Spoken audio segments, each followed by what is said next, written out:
নমস্কার, তোমাদের সবাইকে সানা স্মাইল এডুকেশন সেন্টারে স্বাগত জানিয়ে আজকের পর্বটি শুরু করছি।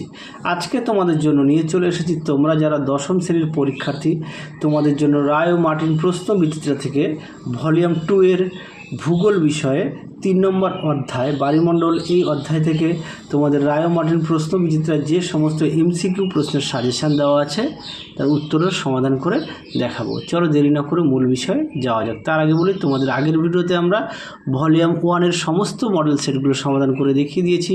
তোমরা যারা এখনও দেখোনি আমাদের প্লে লিস্টে গেলে পেয়ে যাবে। চলো দেরি না করে মূল বিষয়ে যাওয়া যাক।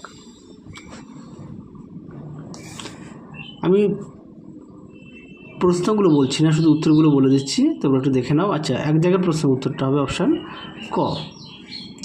তারপরে দেখো, 2 জায়গার প্রশ্নের উত্তরটা হবে অপশান খ, নিউ ফাউন্ডল্যান্ড।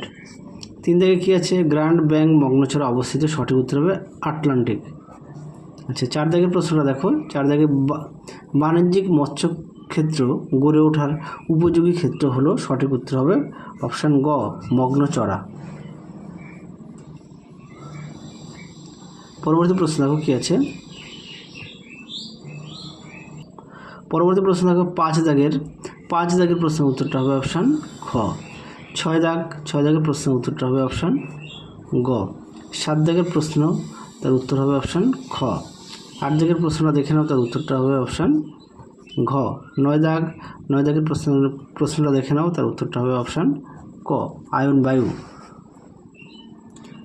পরবর্তী প্রশ্ন দেখো, 10 দাগ, আফ্রিকার কালাহারি মরুভূমির সৃষ্টি হয়েছে, সঠিক উত্তর হবে বেঙ্গুয়েলা স্রোত, অপশান গ। 11 দাগ কী আছে? পৃথিবীর মোট আয়তনের জলভাগ দ্বারা আবৃত অংশ প্রায়, এটা উত্তর হবে অপশান গ, 71%।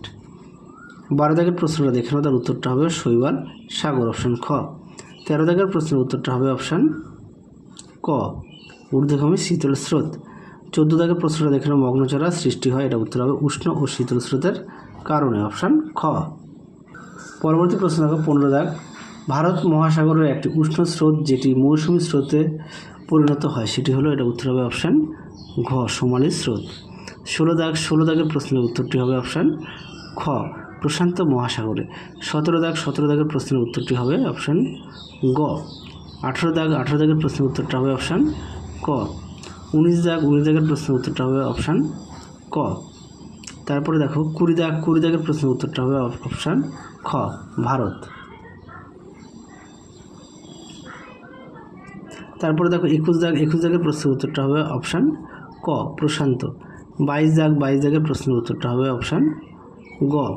23 দাগের প্রশ্নের উত্তরটা হবে অপশান ক, পৃথিবীর আবর্তন গতি। 24 দাগ প্রশ্নের উত্তরটা হবে অপশান ঘ, বেঙ্গুয়েলা স্রোত। খুব আসে এই প্রশ্নটি পরীক্ষায়। তারপরে দেখো, 25 দাগের প্রশ্নের উত্তরটা হবে ল্যাব্রাডর স্রোত, অপশান ঘ। 26 দাগ প্রশ্নের উত্তরটা হবে অপশান গ।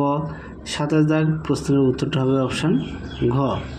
28 দাগ প্রশ্নের উত্তরটা হবে অপশান গ। 29 দাগ প্রশ্নের উত্তরটা হবে অপশান খ। 30 দাগ প্রশ্নের উত্তরটা হবে অপশান গ। 31 দাগ প্রশ্নের উত্তরটা হবে অপশান খ। পরবর্তী দেখো, জোয়ার ভাটা সম্পর্কে আমরা দেখাবো। কী আছে? এক দাগের প্রশ্নের উত্তরটা হবে অপশান খ, 12 ঘন্টা 26 মিনিট। 2 দাগের প্রশ্নটা কী আছে? মরা কোটাল হয়, এটা উত্তর হবে অষ্টমী তিথিতে। আমাদের নীল পেন দিয়ে একটু দাগ দিয়ে দিই। আচ্ছা, তারপরে দেখো, 3 দাগে কী আছে? পৃথিবী ও চাঁদের মধ্যে দূরত্ব সর্বাধিক হলে তাকে বলে, সঠিক উত্তর হবে অ্যাপোজি, অপশান গ। পরবর্তী দেখো, 4 দাগের প্রশ্নের উত্তরটা হবে অপশান গ। 5 দাগের প্রশ্নের উত্তরটা হবে অপশান গ। 6 দাগ প্রশ্নের উত্তরটা হবে অপশান খ। 7 দাগ প্রশ্নের উত্তরটা হবে অপশান ক। পরবর্তী দেখো, 8 দাগের প্রশ্নের উত্তরটা হবে অপশান, সঠিক উত্তর হবে অপশান ক, সংযোগ। 9 দাগে কী আছে? দুটো মুখ্য জোয়ারের মধ্যে সময়ের ব্যবধান হলো, সঠিক উত্তর হবে 24 ঘন্টা 52 মিনিট। তারপরে দেখো, 10 দাগের প্রশ্নের উত্তরটা হবে অপশান ক, হুগলি নদীতে সারাসারি বান দেখা যায়। কোথায়? হুগলি নদীতে। পরীক্ষায় খুব টিকা আসে, সারাসারি বান কি? অবশ্যই ভালো করে পড়বে, আর তোমরা পাঠ্য বইটি অবশ্যই খুঁটিয়ে পড়বে। 11 দাগের প্রশ্নের উত্তরটা হবে অপশান গ। তারপরে দেখো 12 দাগের প্রশ্নের উত্তরটা হবে অপশান গ, বর্ষা ঋতুতে। 13 দাগের প্রশ্নের উত্তরটা হবে অপশান ক। 14 দাগের প্রশ্নের উত্তরটা হবে অপশান গ, অমাবস্যায়। 15 দাগ প্রশ্নের উত্তরটা হবে অপশান খ।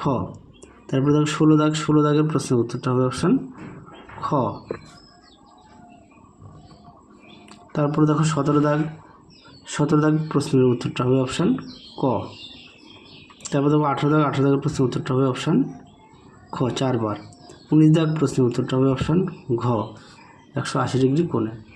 তাহলে চলো আজকের মতো এখানে সমাপ্ত করছি। আবার দেখা হবে খুব শীঘ্রই তোমাদের পরবর্তী ভিডিওতে। তোমরা সবাই সুস্থ থেকো, ভালো থেকো, টাটা।